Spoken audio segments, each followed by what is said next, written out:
The summer of 1874 stretched across the Colorado Territory like a blanket of fire, each day hotter than the last. The sun hung merciless in the sky, turning the earth into a furnace that cracked and split under its relentless gaze. Creek beds that had run clear and cold in spring now lay barren, their stones bleached white as old bones. Even the hardiest prairie grass curled brown at the edges, surrendering to the drought that had settled over the land like a curse. Ezra Whitfield had weathered 43 summers in his lifetime, but none quite like this one. His hands, scarred from years of working the unforgiving soil, gripped the handle of his shovel as he stood beside the small creek that wound through his property. The water barely trickled now, a thin silver thread that caught the light like hope made visible. It was all that remained of what had once been a rushing stream, fed by mountain snow that seemed like a distant memory.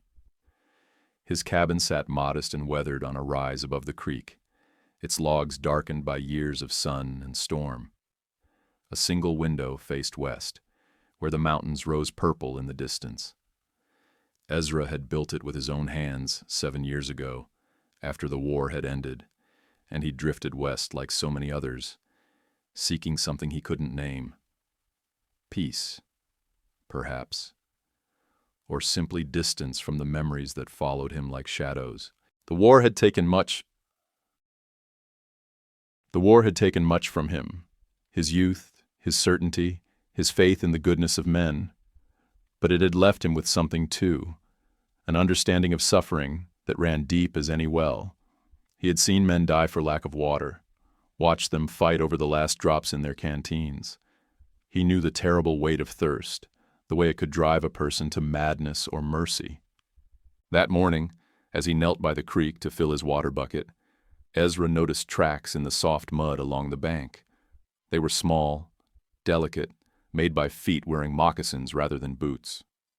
The tracks led to the water's edge and then away again, heading north toward the foothills, where the Apache bands were said to roam. His pulse quickened slightly, but not from fear.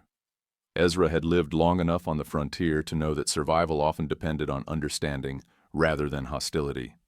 He filled his bucket slowly, watching the water level drop as he did so. Soon, he knew, even this trickle would fail. Then what would become of his small farm, his few head of cattle, the life he had carved from this harsh land? But such thoughts were for another time. Today he had water, and that was enough.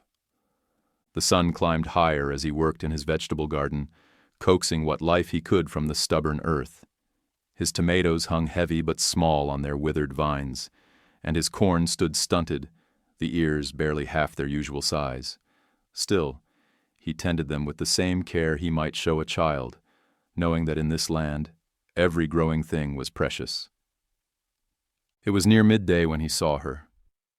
She emerged from the heat shimmer like a mirage made flesh, stumbling down the gentle slope toward his creek. At first, Ezra thought his eyes were playing tricks on him, the way they sometimes did in the fierce heat. But as she drew closer, he could see that she was real. A young Apache woman, perhaps 20 years old, her long black hair hanging loose around her shoulders. Her doe-skin dress was torn and dusty, stained with sweat and blood from small cuts on her arms and legs. But it was her face that caught his breath in his throat. Her lips were cracked and bleeding, her cheeks hollow with dehydration. Her dark eyes held a wildness born of desperation, the look of a creature driven beyond its limits. She moved like someone walking in a dream, her steps uncertain, her hands reaching out as though feeling her way through darkness. Ezra set down his hoe and watched her approach the creek. She fell to her knees at the water's edge, but when she tried to cup the water in her hands, her fingers shook so badly that most of it slipped through. She tried again and again, each attempt more frantic than the last. Finally, she simply pressed her face to the water, drinking like an animal, her whole body trembling with the effort. Something twisted in Ezra's chest as he watched her. He had seen men in such straits before, reduced to their most basic needs, stripped of everything but the will to survive. Without thinking, he walked to his cabin and returned with a tin cup and his water bucket. He approached slowly, making no sudden movements, his footsteps deliberately heavy so she would hear him coming. The woman's head snapped up at the sound, water dripping from her chin. Her eyes were wide with fear and confusion, darting between Ezra and the creek, as though calculating whether she could reach the water before he could stop her. Her hand moved instinctively toward something at her waist. A knife, perhaps, though she seemed barely strong enough to wield it. Ezra stopped well out of arm's reach and set the bucket down in the space between them. He dipped the cup into the cool water and placed it beside the bucket, then stepped back with his hands visible and empty. "It's yours," he said quietly, his voice rough from disuse. "Drink." For a long moment she stared at him, her breathing shallow and rapid. Then her gaze fell to the cup, and something broke inside her. She crawled forward on her hands and knees, seized the cup with both hands, and drank deeply. Water spilled down her chin and onto her dress, but she didn't seem to notice. She drained the cup in 3 long swallows, then immediately dipped it again. Ezra stood motionless, watching her drink cup after cup until finally her thirst began to ease. Her breathing slowed, and some of the wildness faded from her eyes. She sat back on her heels, the cup still clutched in her hands, and looked at him properly for the first time. What he saw in her face made his chest tighten. She was beautiful in the way wild things are beautiful, fierce and untamed, with high cheekbones and skin the color of burnished copper. But it was her eyes that held him. They were intelligent, measuring, full of a strength that even her current weakness could not diminish. She studied him with the careful attention of someone who had learned to read danger in a man's face, to judge whether kindness was real or merely a trap waiting to be sprung. Ezra held her gaze steadily, letting her take his measure. He had nothing to hide, no agenda beyond the simple act of offering water to someone who needed it. Whatever she saw in his face must have satisfied her, because some of the tension left her shoulders. She spoke then, a few words in her own language, her voice hoarse, but carrying a musical quality that made Ezra think of wind through pine trees. When he didn't respond, she gestured to herself and said something that sounded like a name. Then she pointed to him, a question in her eyes. "Ezra," he said, touching his chest. "Ezra Whitfield." She repeated it carefully, her pronunciation careful and precise. Ezra. The way she said it made it sound like something more than just a name, like a word with weight and meaning. They sat in silence for a while, the woman continuing to sip water at a more measured pace, while Ezra remained at his respectful distance. The sun beat down on them both, but the shade of a large cottonwood provided some relief. Gradually, color began to return to her cheeks, and her hands stopped shaking. When she had drunk her fill, she set the cup down carefully and looked around at Ezra's small homestead. Her gaze took in the cabin, the struggling garden, the few cattle that stood in whatever shade they could find.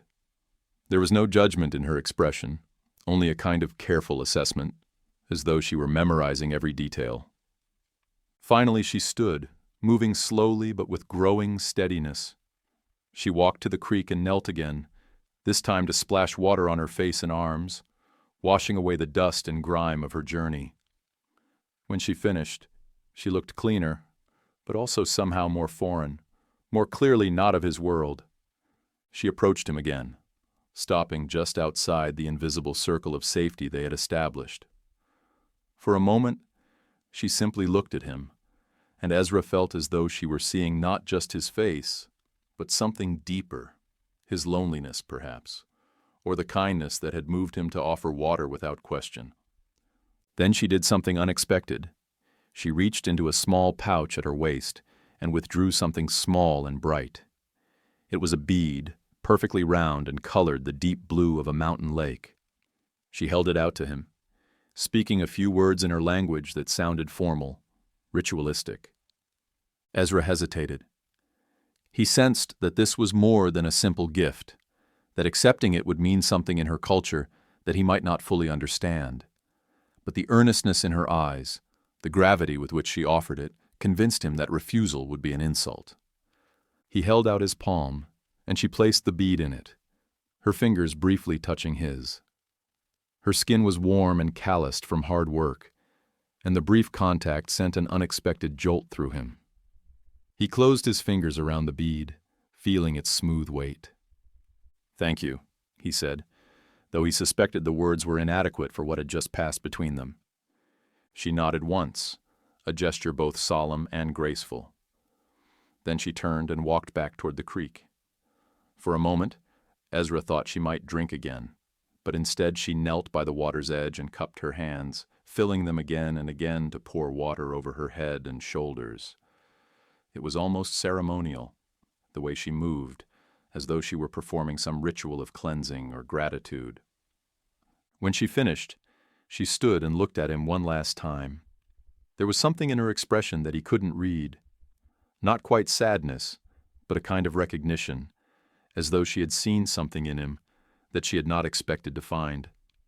She raised one hand in what might have been farewell, then turned and walked away, heading north toward the hills from which she had come. Ezra watched until she disappeared into the heat shimmer, becoming first a distant figure, and then nothing at all. Only then did he look down at the bead in his palm. It caught the sunlight and threw it back in tiny sparks of blue fire, beautiful and mysterious as the woman who had given it to him. That evening, as he sat on his cabin steps watching the sun sink toward the mountains, Ezra found himself thinking about the encounter. Who was she?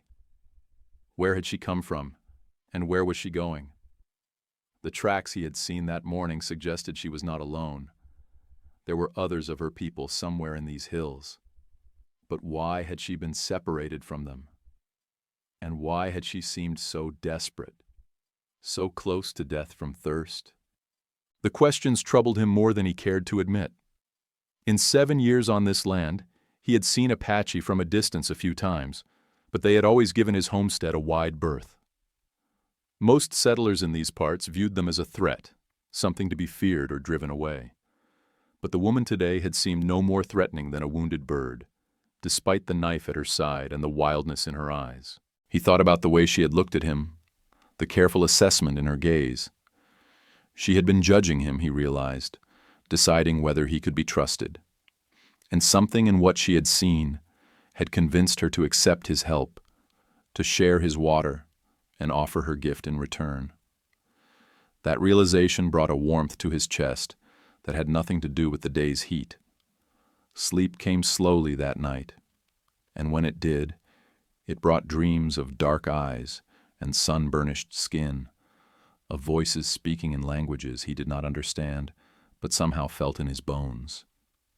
He woke before dawn, the blue bead still clutched in his fist, and found himself looking toward the northern hills with an emotion he could not name. 3 days passed without incident. The heat continued, the creek dwindled further, and Ezra went about his daily routines with the same methodical patience that had carried him through 7 years of frontier life. But something had changed. He found himself pausing in his work to scan the horizon, listening for sounds that didn't belong to his familiar world of wind and insects and lowing cattle. On the 4th morning, he found fresh tracks by the creek again, but these were different, larger, made by moccasined feet that spoke of adult men rather than a desperate woman. There were several sets, and they led not to the water but around it, circling his property in a wide arc that spoke of surveillance rather than simple thirst. Ezra's pulse quickened, but he did not panic. He had lived long enough in dangerous places to know that fear could kill you faster than any enemy. Instead, he went about his morning routine as usual, but with all his senses alert. He checked his rifle, cleaned and loaded it, then propped it within easy reach of wherever he worked. The sun was high and brutal when they came. They emerged from the scrub brush and tall grass like shadows made solid, 5 Apache warriors on foot, moving with the fluid grace of men who belonged to this land in ways that Ezra never would. They were painted for war, or at least for serious business, with ochre and charcoal marking their faces in patterns that spoke of power and purpose. The leader was a man perhaps Ezra's own age, tall and lean, with graying hair braided with feathers and beads. His chest bore scars that told stories of battles fought and survived, and his eyes held the cold calculation of a man who had killed and would kill again if necessary. But there was intelligence there too, and something that might have been curiosity. They stopped at the edge of Ezra's cleared land, just beyond rifle range, and stood motionless as stone. The leader called out something in Apache, his voice carrying clearly in the still air. When Ezra didn't respond, the man tried again, in heavily accented English. "You give water to our woman." It was not a question. Ezra set down the hoe he had been holding and straightened, keeping his hands visible but ready. "I did," he said. "She was thirsty." The warriors exchanged glances, and the leader took a step forward. "She is daughter of chief. Important woman. You could take her, sell her to soldiers. Many white men would do this thing." "I'm not many white men," Ezra replied quietly. Another exchange of looks, this one longer and more complex. The leader studied Ezra with the same careful attention the woman had shown, as though reading something written in his face and posture. Finally, he nodded to his companions and walked forward alone, stopping when he was close enough to speak in normal tones. "I am called Nalnish," he said. "In your tongue, it means he works hard. The woman you helped is called Desba, goes to war. She is my sister's daughter, precious to our people." Ezra absorbed this information, understanding now why the encounter had felt so significant. "She seemed to be in great need," he said. "I couldn't let her die of thirst." "No," Nalnish agreed. "You could not." "This tells us much about the kind of man you are." He paused, his gaze drifting to the creek, now barely more than a series of connected pools. "The drought is hard on all people. Your water is precious, yet you shared it freely." "Water belongs to whoever needs it," Ezra said. "That's how I see it anyway." Nalnish smiled, the expression transforming his stern features. "You speak wisdom. But not all of your people would agree." "No," Ezra admitted, "they wouldn't." For a long moment, they stood in comfortable silence, two men taking each other's measure. The other warriors remained where they were, alert but no longer radiating the controlled violence they had shown on arrival. Whatever test this was, Ezra sensed he was passing it. "There is trouble coming," Nalnish said finally. "The soldiers grow restless. They speak of moving all Apache to the reservation, of taking our children to their schools far away. Some of our young men talk of war, of fighting rather than surrendering." Ezra felt a chill despite the heat. He had heard rumors from traders and other settlers, talk of military campaigns and forced relocations. "And you? What do you believe?" "I believe in surviving," Nalnish said simply. "War with the white soldiers is a war we cannot win. But surrender—" He shrugged eloquently. "Some things are harder to accept than death." "Maybe there's another way," Ezra suggested, though he wasn't sure what that might be. "Perhaps. That is why we came to speak with you. Desba told us of your kindness, of the way you looked at her, not as an enemy or a savage, but as a person in need. She said you have eyes that see truly." The praise made Ezra uncomfortable. "I just gave her water, nothing more. In these times, nothing more can be everything." Nalnish gestured toward the mountains. "Our people summer in the high country, where the streams still run clear. But when the cold comes, we must return to the desert. Your land lies along one of our ancient paths, a trail our people have used for more generations than can be counted." Understanding began to dawn on Ezra. "You want to be able to pass through here?" "Yes, and to use your creek when we need it. In return." Nalnish paused, choosing his words carefully. "In return, we would watch over your land when you are away. No harm would come to your animals or your growing things.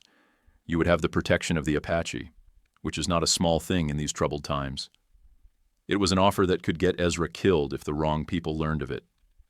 Consorting with the enemy, they would call it, giving aid and comfort to hostiles.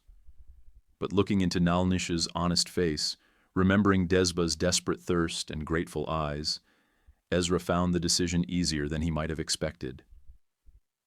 "The creek is open to all who need it," he said, "and your people are welcome to pass through my land in peace." Nalnish's smile returned, broader this time. "You are a good man, Ezra Whitfield. Desba spoke truly about you." They shook hands then, a simple gesture that sealed an agreement more binding than any legal contract. The other warriors approached, and Nalnish introduced them each by name and deed, treating Ezra as an honored guest rather than a potential enemy. They shared water from his well, and one of them produced jerked meat from his pouch, offering it with the same gravity that Desba had shown with her blue bead. As the afternoon waned, the warriors prepared to leave. But before they could depart, movement on the northern horizon caught their attention. A dust cloud was approaching, still distant, but growing larger. Nalnish shaded his eyes with his hand, studying it intently. "Riders," he said finally. "Many of them. Coming fast." Ezra felt his stomach tighten. "Soldiers? Perhaps. Or settlers looking for trouble." Nalnish turned to his men and spoke rapidly in Apache. They nodded and began moving toward whatever cover they could find.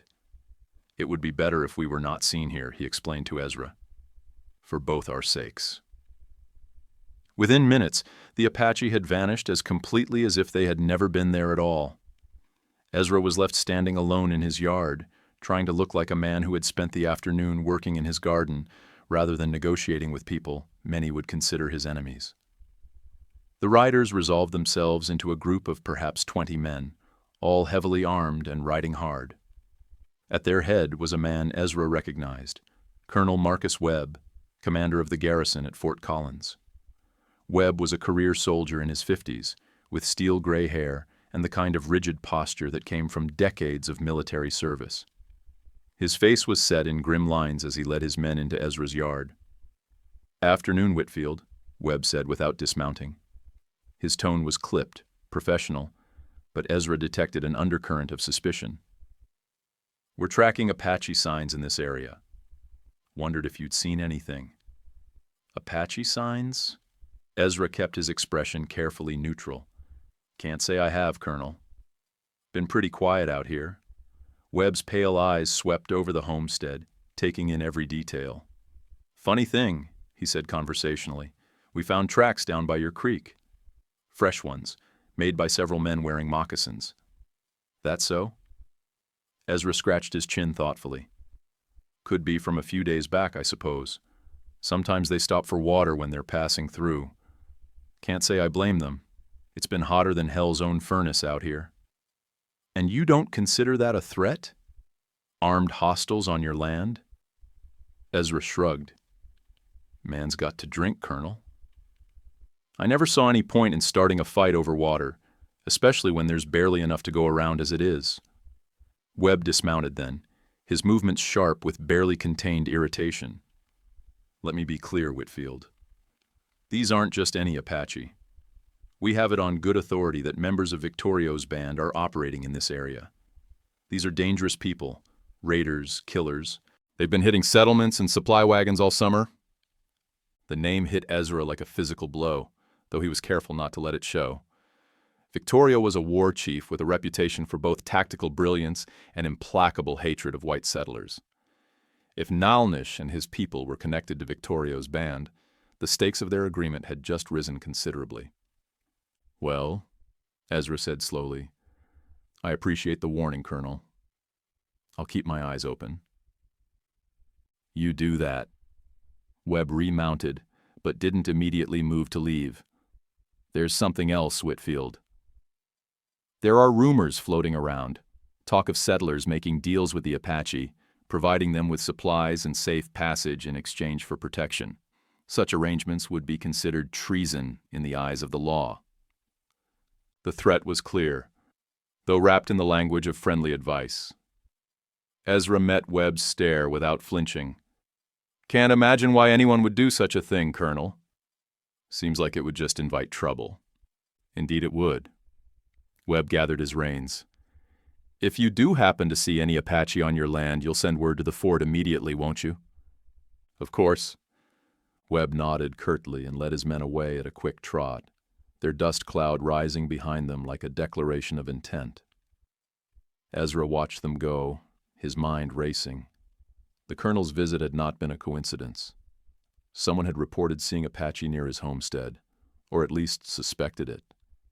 Whether that someone was a neighbor or one of Webb's own scouts hardly mattered. What mattered was that his arrangement with Nalnish had been compromised before it had truly begun. As the dust settled and evening approached, Ezra found himself scanning the horizon again, but now with different eyes.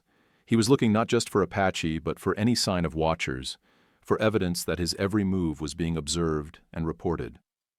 The isolation that had once been his refuge now felt like exposure, leaving him vulnerable to scrutiny from all sides. That night, as he sat on his porch cleaning his rifle, a shadow detached itself from the cottonwood by the creek. Ezra tensed, then relaxed as he recognized the fluid grace of Apache movement. A single figure approached, one of the warriors from that afternoon, though not Nalnish himself. The man stopped just outside the circle of light from Ezra's lantern and spoke in careful English. Nalnish sends words. Soldiers ask questions about us. This is dangerous for you. I can handle the soldiers, Ezra replied, though he wasn't entirely sure that was true. Maybe. But Apache have ways of staying hidden. You do not. If soldiers think you help us, they will come with more than questions. It was a fair point. Ezra set down his rifle and leaned forward. What does Nalnish suggest? For now, we stay away from your land. Let soldiers find no more tracks, no more signs. When they stop watching so closely, then we can speak again.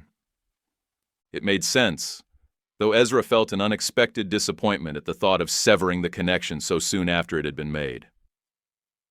What about Desba? He asked. Is she safe? The warrior's teeth flashed white in the darkness. She is well. The water you gave her, it saved her life. She had been lost in the desert for 2 days, separated from her people during a dust storm. Without your kindness, she would have died. The knowledge hit Ezra harder than he had expected. He had suspected the woman was in desperate straits, but to learn how close she had come to death made his chest tighten with emotion he couldn't quite name. I'm glad she's safe, he said quietly. She asks that we give you this. The warrior stepped forward and placed something on the porch rail, a small bundle wrapped in soft leather. She says it is payment for the water debt. Ezra reached for the bundle, feeling its weight in his hands. There was no debt. I told her that. In our way, all gifts must be answered with gifts. It is how balance is maintained. The warrior stepped back into the shadows. We will remember your kindness, Ezra Whitfield.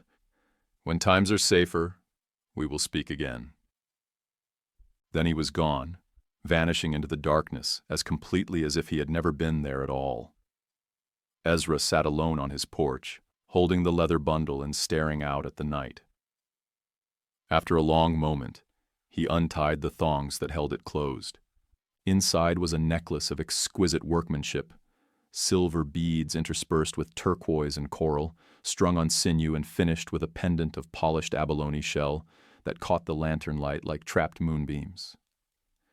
It was beautiful beyond anything Ezra had ever owned, clearly the work of a master craftsman, and worth more than most settlers saw in a year. But it was more than just valuable. As he held it up to the light, Ezra could see that each bead had been chosen with care, each element of the design balanced against the others in perfect harmony. This was not mere payment for water. It was art, creation, a thing of beauty made by hands that understood the difference between mere survival and truly living. He closed his eyes and thought of Desba kneeling by his creek, desperate with thirst, but still carrying herself with dignity. She had been so close to death, yet she had found the strength to offer him a gift, to acknowledge his kindness with grace. And now this, a treasure that represented hours of patient work, probably done by her own hands during the long winter evenings, when the Apache huddled around their fires and told stories of the old days. When he opened his eyes, tears had gathered there, though he couldn't have said exactly why. Perhaps it was the loneliness of the past 7 years finally catching up with him, or perhaps it was the recognition that he had been given something more precious than silver and turquoise. He had been seen and valued by another human being, judged worthy of gifts and trust. The days that followed passed quietly, with no sign of either Apache or soldiers. The drought continued, and Ezra watched his creek dwindle to a series of scattered pools connected by the barest thread of water. His cattle grew gaunt, and his garden withered despite his careful rationing of what water remained.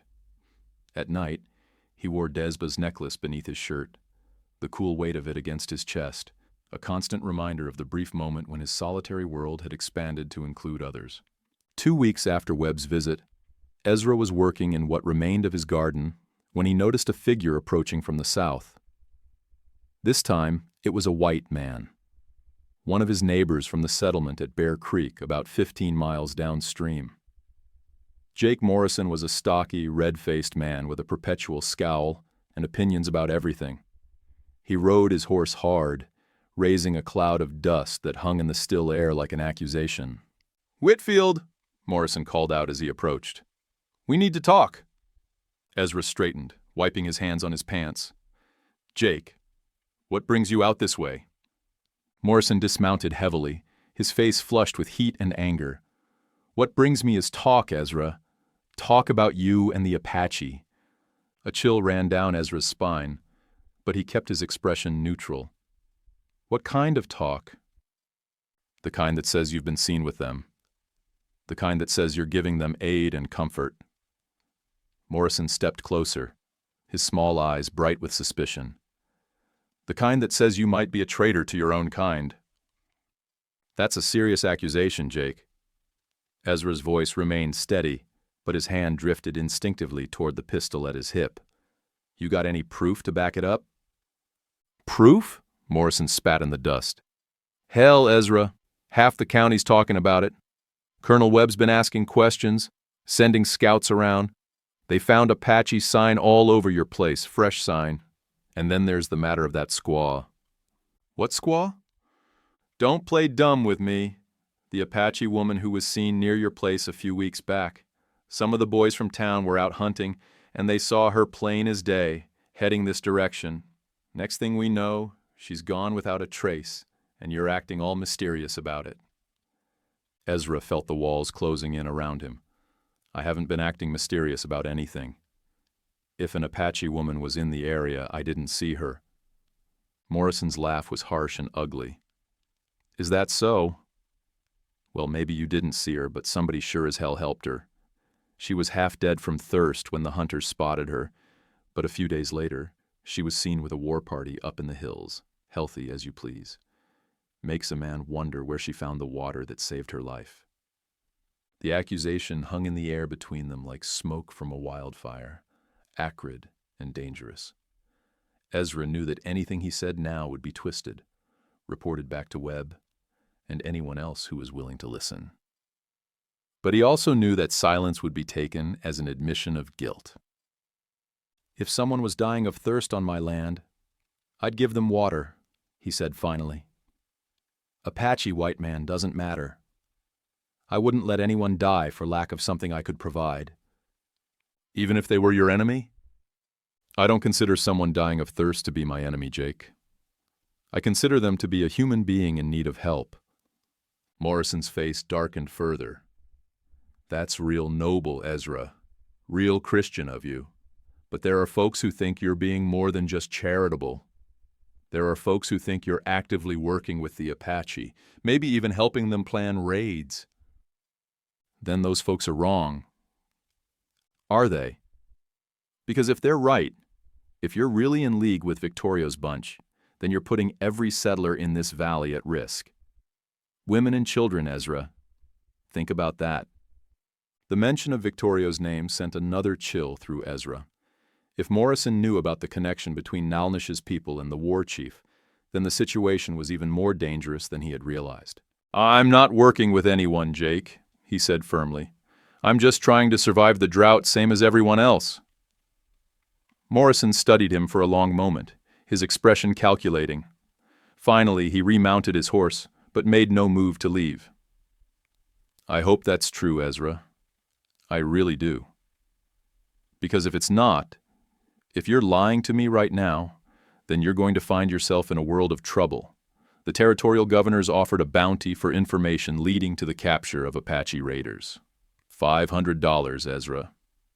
That's enough to make a man look real hard at his neighbors, if you know what I mean." With that, Morrison spurred his horse and rode away, leaving Ezra standing alone in his withered garden. The threat had been clear enough.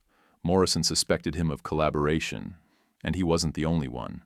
If evidence could be found or manufactured, if witnesses could be bought or coerced, then Ezra would find himself facing charges of treason against the United States government. In a territory where Apache raids were a constant fear, such charges would likely result in a swift trial and an even swifter execution. That evening, as Ezra sat on his porch watching the sun set behind the mountains, he found himself seriously considering leaving. He could pack what belongings would fit in his wagon, drive his cattle to market, and head east or west to some place where the name Ezra Whitfield carried no suspicions. It would mean abandoning the life he had built here, the home he had carved from the wilderness with his own hands, but it would also mean safety. As he wrestled with the decision, a familiar shadow appeared near the creek. This time it was Nalnish himself, moving with the same silent grace but carrying an air of urgency that immediately put Ezra on alert. "My friend," the Apache said as he approached the porch, "we must speak." "It's dangerous for you to be here," Ezra replied, though he made no move to send the man away. "The soldiers are watching." "I know, but there are things you must hear, warnings that cannot wait."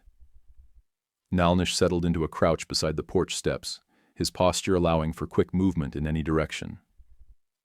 "Our scouts have been listening to the talk in your settlements. There is much anger, much fear. The white men plan to move against us soon." "What kind of move?" "A big one. 3 companies of soldiers from Fort Collins, plus militia from the settlements. They mean to drive us onto the reservation by force, or kill us if we resist." Nalnish's voice was matter-of-fact, but Ezra could hear the weight of sorrow beneath the words. "It will begin within the week." Ezra felt his stomach drop.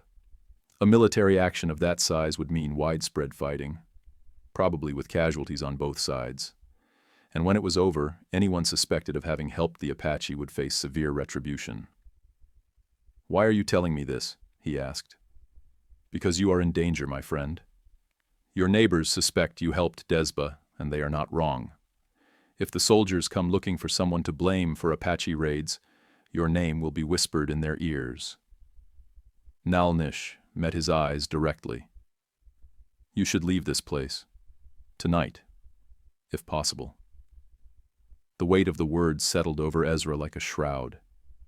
Everything he had built, everything he had worked for, reduced to a choice between flight and destruction. He looked out over his land, the cabin he had raised log by log, the garden he had coaxed from barren soil, the creek that had been his lifeline through 7 years of frontier hardship. To abandon it all now felt like a kind of death. "And go where?" he asked quietly. "This is my home, Nalnish. It's all I have. A home is no good to a dead man." The Apache's voice carried the patience of someone who had delivered such warnings before, who understood the reluctance to abandon everything familiar. "But if you will not leave, then at least prepare. Hide anything that might be used as evidence against you. Be ready to run if the soldiers come." Before Ezra could respond, another figure emerged from the darkness near the creek. This one was smaller, more graceful in movement, and even before she stepped into the lantern light, Ezra knew who it was. Desba approached with the same careful dignity he remembered, but now she was clearly healthy, her cheeks full of color, her movements strong and sure. She wore a dress of soft buckskin decorated with intricate beadwork that caught the light like scattered stars, Her long hair was braided with silver ornaments, and around her neck hung a necklace of turquoise and coral that complemented the one she had sent to Ezra. She was beautiful in a way that made his chest tight, but it was her eyes that held him, intelligent, determined, and filled with something that might have been affection. She spoke to Nalnish in rapid Apache, her voice low but urgent. The older man listened, then nodded gravely before turning back to Ezra. "Desba has come to thank you herself," he translated, "and to make an offer." "What kind of offer?" Desba stepped forward, close enough that Ezra could see the delicate bone structure of her face, the way the lantern light cast shadows beneath her high cheekbones. When she spoke, her English was careful but clear, each word chosen with precision. "You saved my life," she said simply. "In our way, this creates bond between us. Sacred bond that cannot be broken by distance or danger." Ezra felt heat rise in his cheeks. "I only gave you water. Anyone would have done the same." "No." Her voice carried absolute certainty. Many white men would have seen Apache woman and thought only of bounty money, of rewards from soldiers. You saw a person in need. This tells us who you truly are. She reached into a small pouch at her waist and withdrew something that gleamed in the lamplight. A ring of hammered silver, wide and substantial, decorated with symbols that seemed to flow like water across its surface. She held it out to him with both hands, speaking words in Apache that sounded formal, ritualistic. Nalnish translated, "She offers you marriage bond. Among our people, this would make you family, give you protection of the clan, place to belong if your own people reject you." The proposal hit Ezra like a physical blow. He stared at the ring, then at Desba's serious face, trying to process what was being offered. Marriage to an Apache woman would make him an outcast among his own people, but it would also give him a place in a world that had accepted him when his own had not. I don't know what to say," he managed. Desba stepped closer, close enough that he could smell the sage and cedar smoke that clung to her hair, see the flecks of gold in her dark eyes. "You do not answer now," she said softly. "You think. You decide what kind of man you wish to be." She placed the ring on the porch rail beside his chair, then stepped back. But she didn't withdraw entirely. Instead, she settled onto the steps near Nalnish, clearly intending to stay for a while. "There is more," Nalnish said. "Things you must know before you choose." "Tell me." The Apache warrior was quiet for a long moment, staring out at the darkness beyond the circle of lamplight. When he spoke again, his voice carried the weight of difficult truths. "Victorio is not just war chief," he said finally. "He is my brother. My blood brother, son of same mother." He met Ezra's eyes directly. "The soldiers hunt him, yes, but they also hunt all who follow him, all who are connected to him. When they move against us, it will not be war in your white man's way, with rules and honor. It will be slaughter, women, children, elders, none will be spared." The revelation struck Ezra like lightning. Nalnish was not just any Apache warrior. He was the brother of one of the most feared war chiefs in the territory, a man whose name was spoken in whispers around settlement fires. The implications were staggering. "Why are you telling me this?" "Because you deserve truth before you choose," Nalnish replied. "If you accept Desba's offer, you become enemy of United States government. There will be no going back, no pretending you are a simple farmer who knows nothing of Apache ways. You will be hunted, pursued, forced to live in shadows and hiding places." Desba spoke again, her voice soft but firm. Nalnish listened, then translated. "She says this life is not easy, but it is honest. You would live among people who value kindness, who judge man by his actions rather than color of his skin. Your children would know both worlds, speak both languages, walk in two paths, but belong fully to neither. Children." The word sent an unexpected jolt through Ezra's system. In 7 years of solitary life, He had rarely allowed himself to think about the possibility of family, of legacy, of someone to carry on after he was gone. The idea of children with Desba's dark eyes and his own stubborn determination created a longing so sharp it was almost painful. "And if I don't accept?" he asked, though he already knew the answer. "Then you run," Nalnish said simply.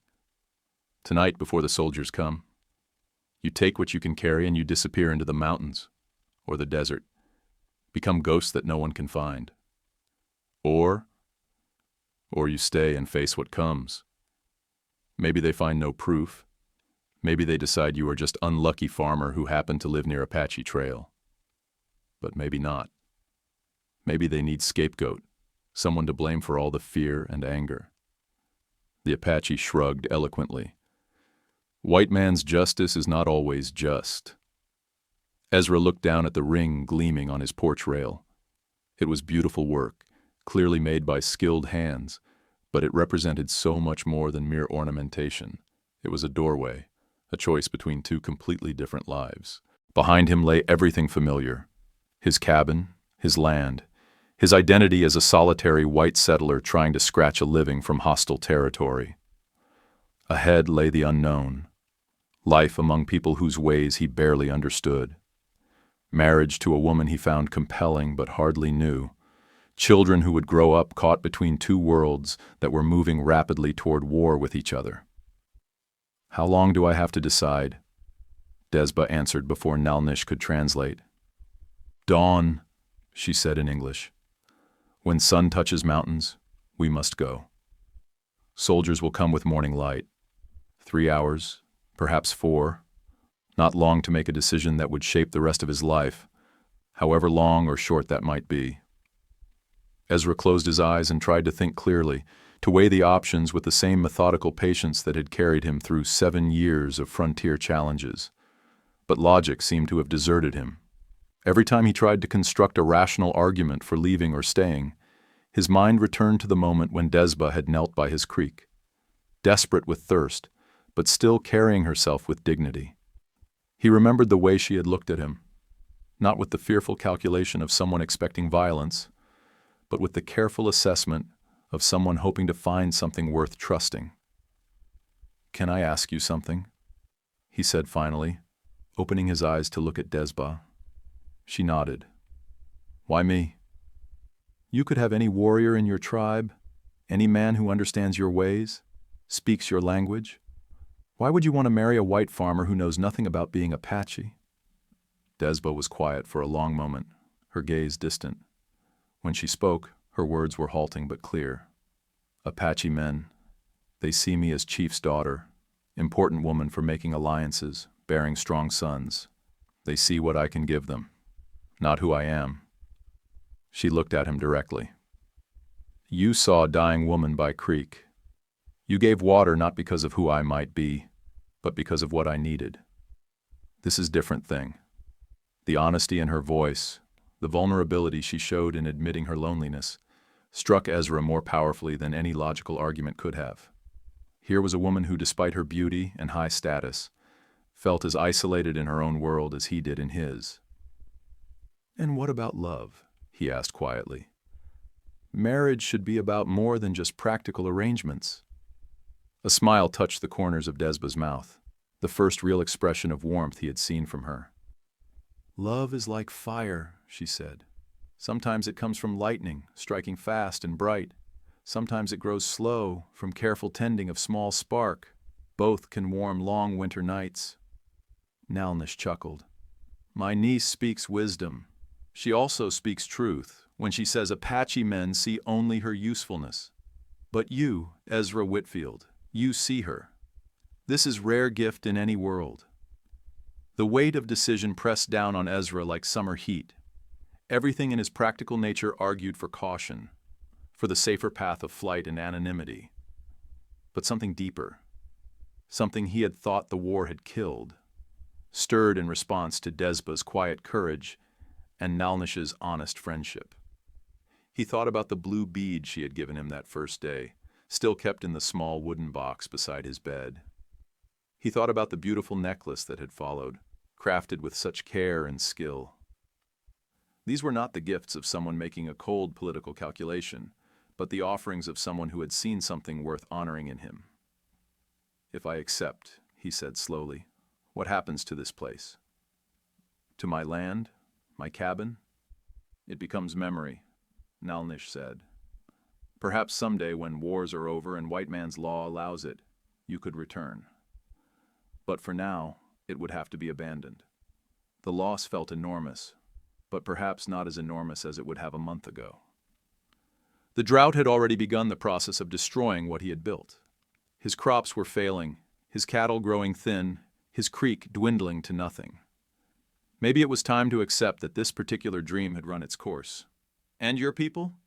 Would they accept a white man as family?" Desba and Nalnish exchanged a look heavy with meaning. Finally, she spoke. "Some will welcome you.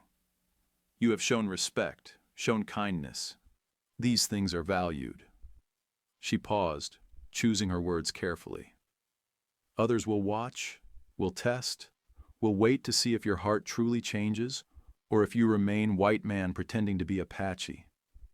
But if you prove yourself, if you show that you choose us from heart rather than from fear, then yes, you will be accepted."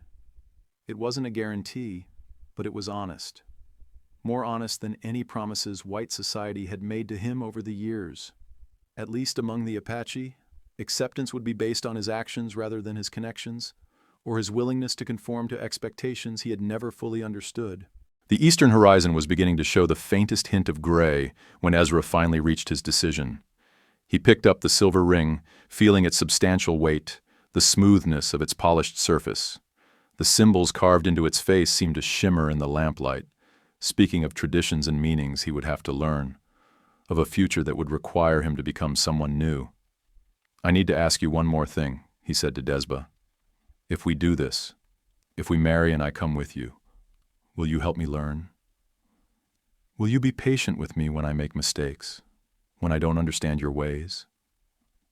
Her smile was radiant, transforming her entire face. "I will teach you Apache words for all things that matter. You will teach me more English, yes? Together we will build bridge between worlds, even if worlds themselves cannot make peace." The poetry in her words, the vision of partnership rather than mere survival, tipped the balance for Ezra. He slipped the ring onto his finger, feeling it settle into place as though it had been made specifically for him. It was slightly loose, but not uncomfortably so. Room for his finger to swell during hard work, but secure enough that it wouldn't slip off during daily activities. "Then I accept," he said simply. Desba's sharp intake of breath was audible in the still air. She rose and approached him, her movements graceful but purposeful. When she reached him, she took his hands in hers, speaking words in Apache that sounded like prayers or vows.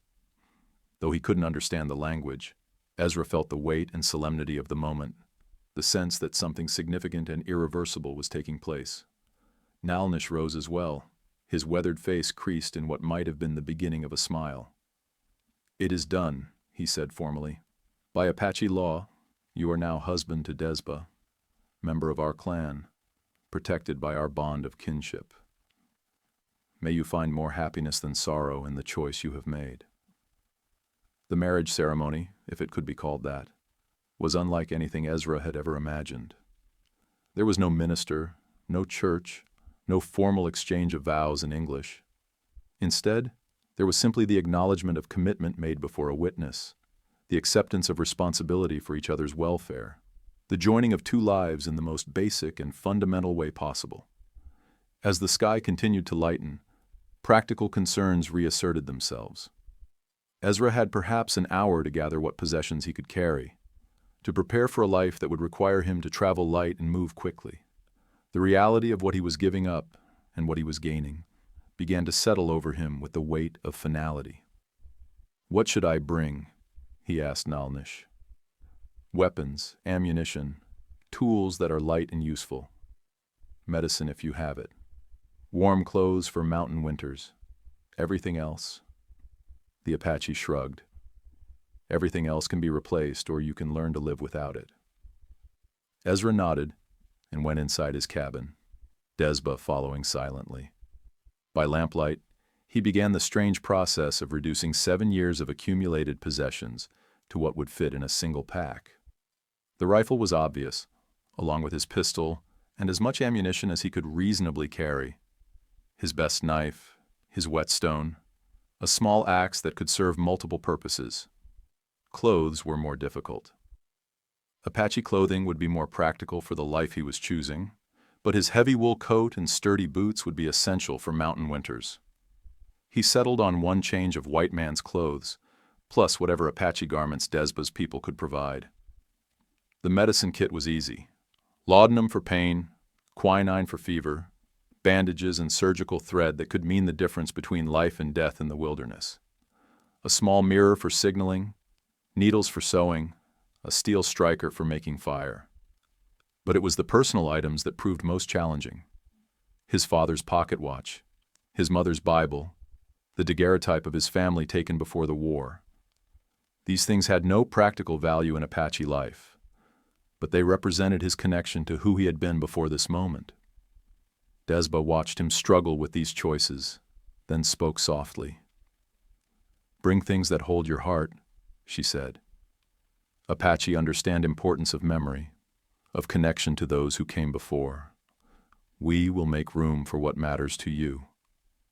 Her understanding, her willingness to accommodate his need for connection to his past, moved him deeply. He wrapped the daguerreotype and the watch carefully in oiled cloth, tucked them into the bottom of his pack, along with a few letters from his sister back east. The Bible he left, not from lack of faith, but because he sensed that the spiritual journey he was about to undertake would require him to find God in places his childhood religion had never prepared him to look. As he worked, Desba moved around the cabin with the efficient grace of someone accustomed to packing quickly and traveling light.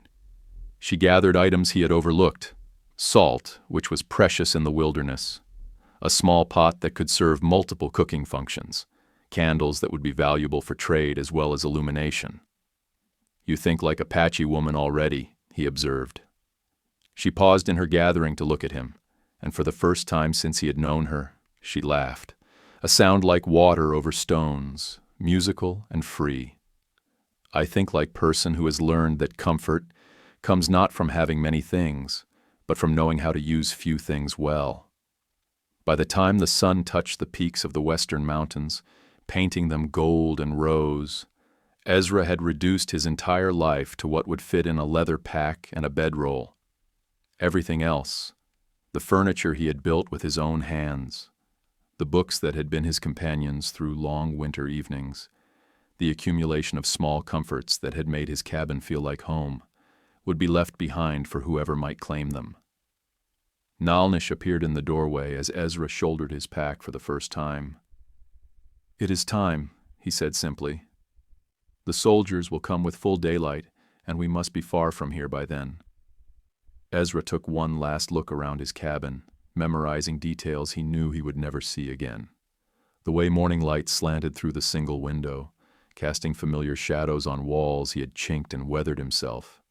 The stone fireplace where he had sat through countless evenings, planning the next day's work, or simply enjoying the silence. The rough wooden table where he had eaten solitary meals and written occasional letters to his sister, maintaining the thin thread of connection to his old life. All of it would soon belong to the past, as distant and irretrievable as his childhood in Pennsylvania or his service in the war. The thought should have been devastating, but instead Ezra felt something he had not experienced in years: anticipation. For the first time since the war ended, he was moving towards something rather than simply away from it. Desba touched his arm gently. "Ready?" she asked. He nodded, not trusting his voice. Together they stepped out into the growing light of dawn, where Nalnish waited with 3 horses, sturdy mountain ponies that could cover rough ground quickly and quietly.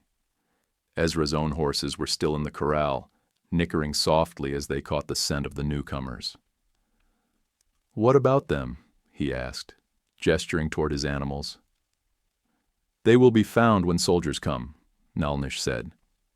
"Better they live as cavalry mounts than die as Apache horses." It was a practical decision. But it still felt like another small betrayal. These animals had served him faithfully through 7 years of frontier life, and now he was abandoning them to an uncertain fate. But there was no alternative.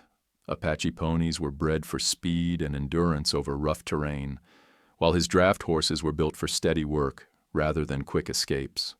As he swung into the saddle of the pony Nalnish had brought for him, Ezra felt the final tie to his old life snap. The horse was smaller than what he was used to, more spirited, requiring a different style of riding that would take time to master. But it responded to gentle pressure from his knees, turning away from the cabin and toward the mountains with the eager energy of an animal bred for this landscape. They rode away from his homestead in single file, Nalnish leading, Desba behind him, and Ezra bringing up the rear.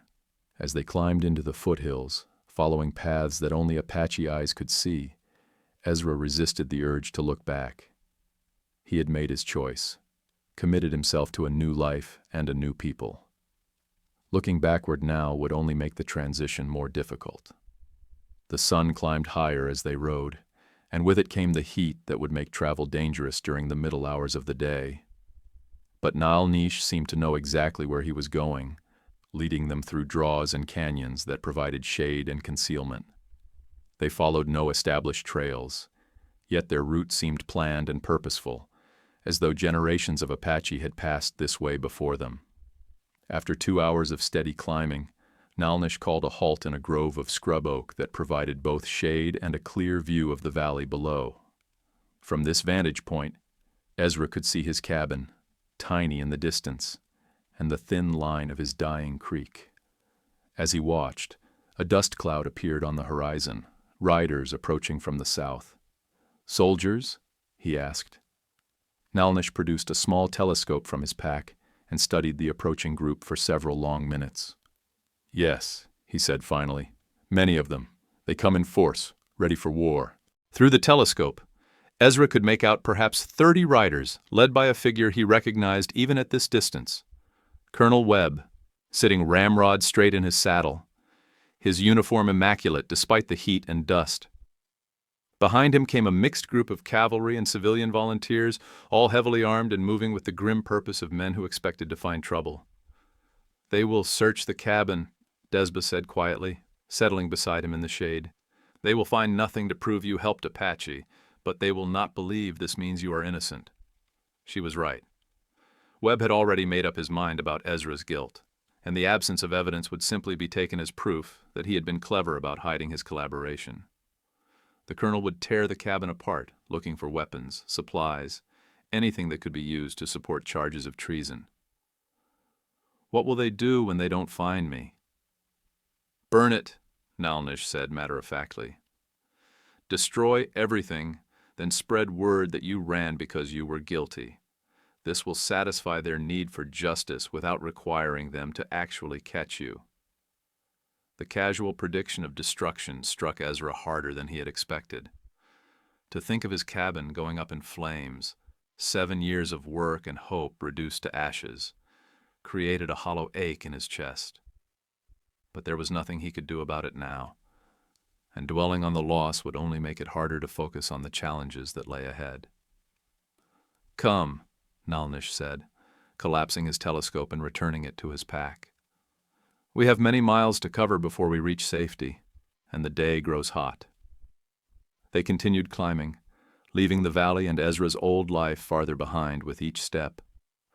The landscape grew wilder and more rugged as they ascended, the familiar rolling hills giving way to steep canyons and rocky promontories that spoke of ancient geological violence.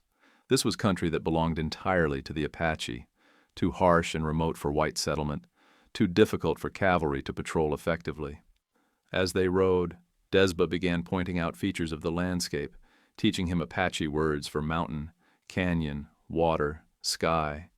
Her voice was patient, but persistent, repeating each word until he could approximate the correct pronunciation. It was his first lesson in becoming something other than what he had been, and he applied himself to it with the same methodical attention he had once given to farming. By midday, the heat had become oppressive, even in the mountains, and Nalnish called another halt beside a spring that bubbled from a crack in the rocks. The water was cold and sweet, a sharp contrast to the alkaline taste of Ezra's dying creek.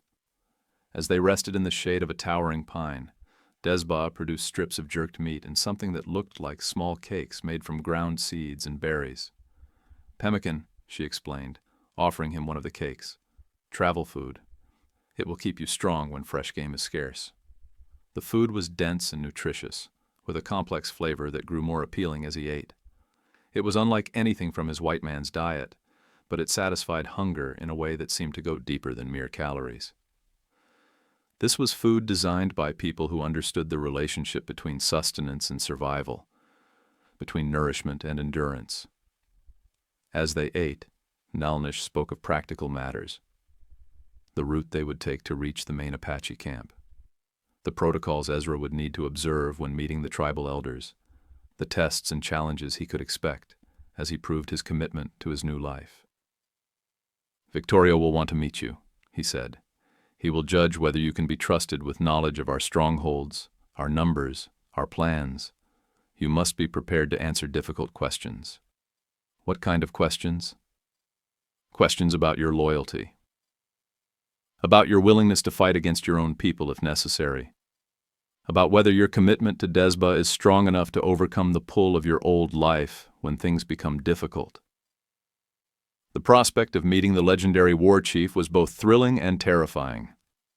Victorio was a figure of almost mythical status among the Apache, renowned for his tactical brilliance and his implacable hatred of white encroachment. What would such a man make of a white farmer who had married into the tribe out of a combination of necessity and genuine affection? "What should I tell him?" Desba answered before Nalnish could speak. "Tell him truth," she said simply. "Apache can hear lies in man's voice, can see dishonesty in his eyes, Victorio most of all. If you try to say what you think he wants to hear, he will know, and he will not trust you. And if the truth isn't what he wants to hear, then you will learn whether your new life is possible or whether you have made a mistake that cannot be corrected." Her voice was gentle, but unflinching. "This is risk we both take, husband. Neither of us knows how this story will end." The afternoon hours passed in steady climbing, the landscape growing more dramatic with each mile. They followed ridgelines that offered views of vast distances, crossed hidden valleys where ancient ruins spoke of peoples who had inhabited this land long before either Apache or white men arrived. Ezra found himself awed by the sheer scale and wildness of the country, the sense of traveling through a landscape that remained fundamentally untouched by the civilizing impulses that had transformed the Eastern Territories. This was a land that demanded respect rather than domination, that offered survival to those willing to adapt to its terms rather than impose their own. Already, Ezra could feel the change beginning in himself, the gradual relaxation of the rigid control that had characterized his farming life, the growing awareness of subtleties in weather and terrain that his previous existence had never required him to notice. As evening approached, they reached a plateau dotted with ancient juniper trees twisted into fantastic shapes by wind and weather.